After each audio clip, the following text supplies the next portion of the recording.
Hello students, आज मैं आप लोगों को करेक्ट सेंटेंसेस की फ्रेमिंग करना सिखाऊंगा। और ये जम्बल्ड वर्ड्स को अरेंज करने के लिए एग्ज़ाम में आता है। बोर्ड एग्ज़ाम के नज़रिए से भी ये बहुत इम्पॉर्टेंट क्वेश्चन है। तो जब वर्ड्स करेक्ट आर्डर में नहीं रहता है तो उसका कोई सेंस नहीं निकलता, वह नॉनसेंस होता है। और जब उसको आप करेक्ट आर्डर में करते हैं वर्ड्स को, तो सेंटेंस मीनिंगफुल हो जाता है, उसका कुछ मीनिंग निकलने लगता है। जैसे यहाँ पर देखिए कुछ सेंटेंसेस दिए गए हैं, ग्रुप ऑफ वर्ड्स है, लेकिन उसका कोई सेंस नहीं है। Bridge on the stood I at midnight, क्या इसका कोई सेंस निकला? Bridge on the stood I at midnight, इसका कोई सेंस नहीं है। लेकिन जब इन वर्ड्स को आप करेक्ट ऑर्डर में लिख देंगे तो यह मीनिंगफुल सेंटेंस बन जाएगा। जैसा कि आप लोगों को पहले वाले वीडियो में बताया गया था कि किसी भी सेंटेंस के 2 पार्ट्स होते हैं, सब्जेक्ट पार्ट और प्रेडिकेट पार्ट। और प्रेडिकेट पार्ट का सबसे इम्पॉर्टेंट वर्ड होता है वर्ब। तो सबसे पहले हम वर्ब को देखें कि इस ग्रुप ऑफ वर्ड्स में वर्ब कहाँ है।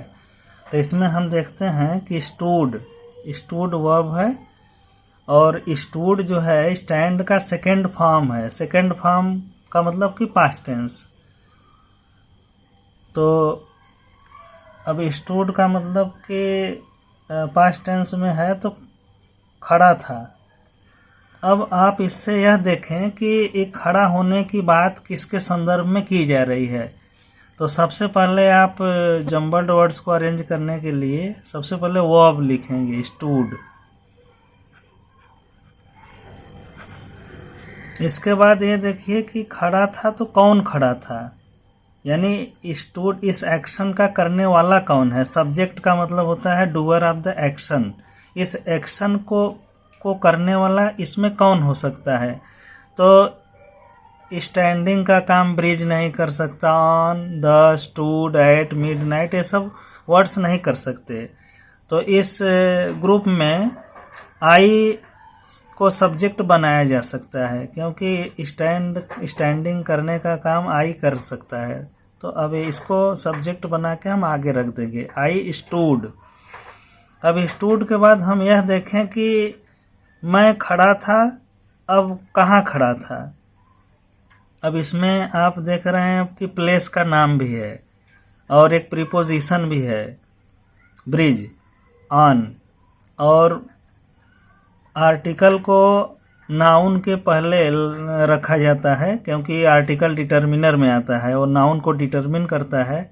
इसलिए ऑन को पहले रखेंगे, फिर उसके बाद द, फिर उसके बाद ब्रिज। तो यह एक फ्रेज बन जाएगा, adverb phrase, on the bridge. तो I stood on the bridge.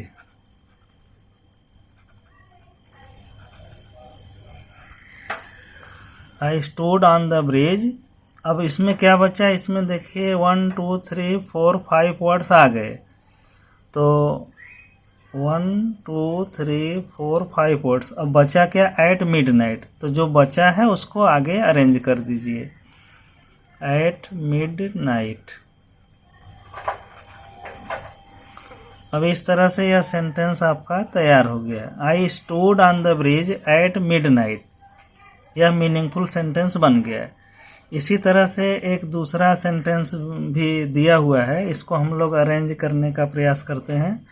तो जैसा कि मैंने बताया कि प्रेडिकेट पार्ट का सबसे इम्पॉर्टेंट वर्ड वर्ब है, इसलिए इसमें वर्ब ढूंढे। इसमें वर्ब है राइट वर्ब है, और इसके बाद ऑक्सिलियरी भी है, इसमें मौजूद है, मस्ट। तो रूल के अनुसार मेन वर्ब के पहले ही ऑक्सिलियरी रखा जाता है, तो इसलिए मस्ट को हम राइट के पहले लिखेंगे। और हम इसमें देख रहे हैं कि नॉट भी है, तो यह निगेटिव वर्ब है, तो मस्ट नॉट राइट। अब यहाँ से हम लोग शुरू करते हैं, मस्ट नॉट राइट। अब मस्ट नॉट राइट, मस्ट का मतलब होता है चाहिए, तो नहीं लिखना चाहिए। अब ये लिखने की बात किसके संदर्भ में की जा रही है, यानी इस एक्शन का डूअर कौन हो सकता है, लिखने का काम इसमें कौन कर सकता है। लिखने का काम the answer sheet, on your name, right anywhere, must not, सब वर्ड्स नहीं कर सकते। इसमें यू राइटिंग का काम कर सकता है, तो इसको हम लोग सब्जेक्ट बना देंगे और आगे रख देंगे वर्ब के, तब यह हो जाएगा you must not right.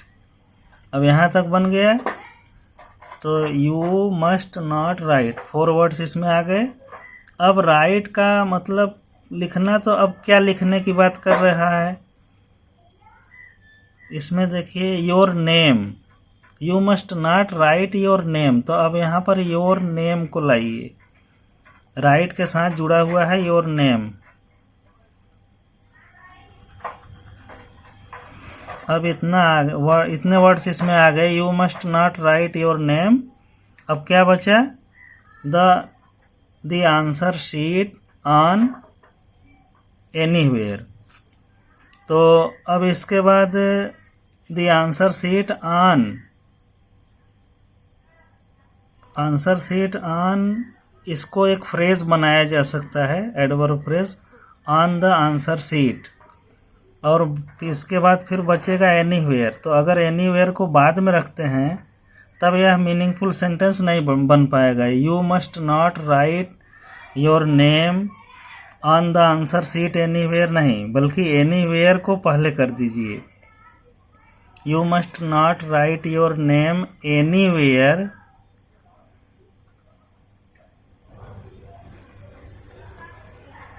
On the answer sheet.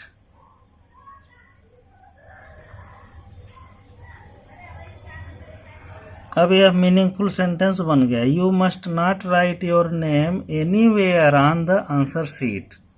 तो इस तरह से आप वर्ड्स को, जम्बल्ड वर्ड्स को अरेंज करके मीनिंगफुल सेंटेंस बना सकते हैं।